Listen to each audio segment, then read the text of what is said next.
New Zealand cricket का कमाल का माइंडसेट है। हर टीम की प्लानिंग्स होती हैं, स्ट्रेटेजी होती है कि उन्होंने कैसे आगे बढ़ना है किसी भी टूर्नामेंट में। और न्यूजीलैंड की टीम इस टाइम बांग्लादेश में मौजूद है। वहां उन्होंने WTC वर्ल्ड टेस्ट चैंपियनशिप के 2 मैचेस बांग्लादेश के अगेंस्ट खेलने हैं।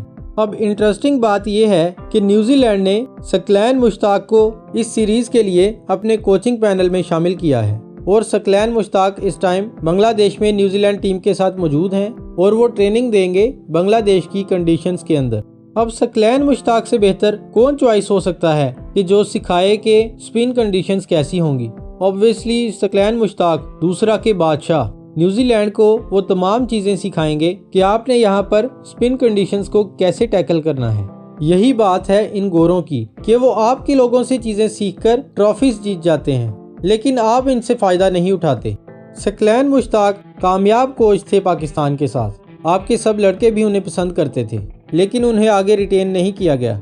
और सकलैन मुश्ताक उन लोगों में से हैं जो इंटरनेशनल काफ़ी कोचिंग करते नज़र आते हैं। कभी ये वेस्ट इंडीज़ के कोचिंग पैनल में होते हैं, कभी ये न्यूजीलैंड के साथ होते हैं और काउंटीज़ वगैरह भी इनके पीछे होती हैं कि ये कोचिंग करें। लेकिन यही बात अगर पाकिस्तान में देखी जाए तो पाकिस्तान में इन पर ज़्यादा ट्रस्ट नहीं किया जाता, यानी पाकिस्तानी कोच पर ज़्यादा ट्रस्ट नहीं किया जाता। हालांकि बाहर के गोरे और बाकी इंटरनेशनल टीम्स उनसे फ़ायदा उठा रही हैं और पाकिस्तान उन कोचेस पर ट्रस्ट करता है कि जिन पर समझे जुआ खेला जाता है, कि किसी को भी कोच बना दिया जाता है कि चाहे वो बाहर का कोई गोरा हो या किसी ऐसे को कोच बना दिया जाता है कि जिस पर ट्रस्ट वाली बात नहीं बल्कि ये बात होती है कि शायद चल जाए या अच्छा काम दे जाए। अब मोहम्मद हफीज जो कि बिना किसी कोचिंग डिग्री के, बिना किसी वजह के पाकिस्तान के डायरेक्टर हेड कोच हैं और Mohammad Hafeez as a cricketer एक अच्छे एवरेज प्लेयर थे। उनकी सर्विसेज पाकिस्तान के लिए हैं, ये नहीं है कि सर्विसेज नहीं हैं, लेकिन क्या जो पाकिस्तान के ऐसे कोचेस जो बाहर से कोचिंग कोर्सेज करके आए हुए हैं या जिन्होंने बड़ी बड़ी कोचिंग की डिग्रियां ली हुई हैं, क्या वो अपने घरों में बैठ जाएं?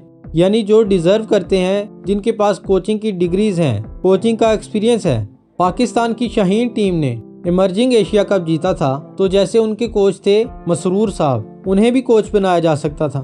सिस्टम के लोगों को प्रमोट करना चाहिए, यानी अगर हमें कोई बंदा नहीं मिल रहा, कोई अच्छा कोच नहीं मिल रहा, तो जिसने डोमेस्टिक में कोचिंग में अच्छा परफॉर्म किया था उन्हें कोच बनाया जा सकता था। लेकिन हमारे यहाँ उसको कोच बनाया कि जिसने कभी कोचिंग की ही नहीं, यानी zero coaching experience. Mohammad Hafeez से पहले मिकी आर्थर जो कि ऑनलाइन कोचिंग दे रहे थे, वो भी पाकिस्तान की इंटरनेशनल क्रिकेट टीम को, और उससे पहले मिसबाउल हक, वो भी जीरो कोचिंग एक्सपीरियंस के साथ उन्हें कोच बना दिया गया था। और मिसबाउल हक के टाइम जो चेयरमैन थे, उनका कहना था कि आहिस्ता आहिस्ता सीख जाएंगे ये कोचिंग करना, कि कैसे कोचिंग की जाती है।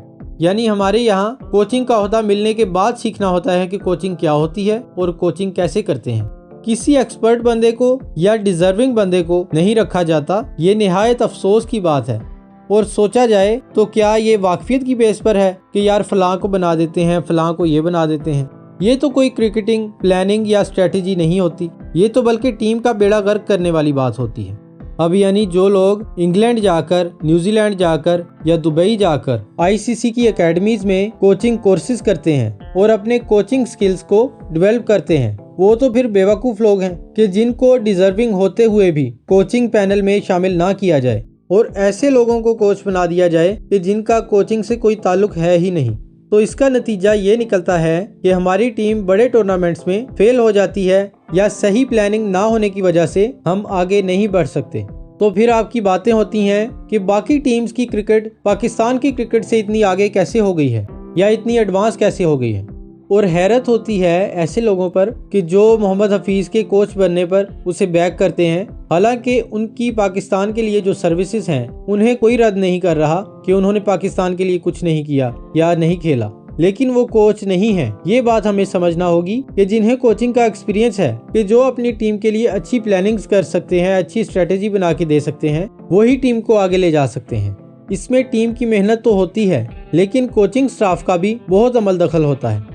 क्या आप ऐसे बंदे से सर्जरी करवाएंगे कि जिसने MBBS ना की हो, या ऐसे बंदे से पुल बनवाएंगे कि जिसने इंजीनियरिंग ना की हो? यानी हर किसी पोजीशन का एक प्रोसेस होता है कि जिससे गुजर कर किसी को कोई पोजीशन मिलनी चाहिए। अपने काम में प्रोफेशनल होना और बात होती है और एक बड़ी पोस्ट देकर ये कहना कि ये सीख जाएंगे, ऐसी गलतियां बड़े टूर्नामेंट्स में सामने आ जाती हैं। मेन प्रॉब्लम ये है कि हम अपने प्रोफेशनल बंदों पर भरोसा नहीं करते और फ़ायदा नहीं उठाते, जैसा कि बाकी टीम्स प्रोफेशनल कोचेस पर भरोसा करती हैं और जिन्होंने पहले कोचिंग की होती है या एक्सपीरियंस बंदों को ही हायर करते हैं और टूर्नामेंट में उनकी स्ट्रेटेजी और प्लानिंग नज़र आती है कि वो कैसे गेम को लेकर चल रहे हैं। क्रिकेट के बारे में इसी तरह की सही मालूमात और अपडेट रहने के लिए काइंडली चैनल को ज़रूर सब्सक्राइब करिए।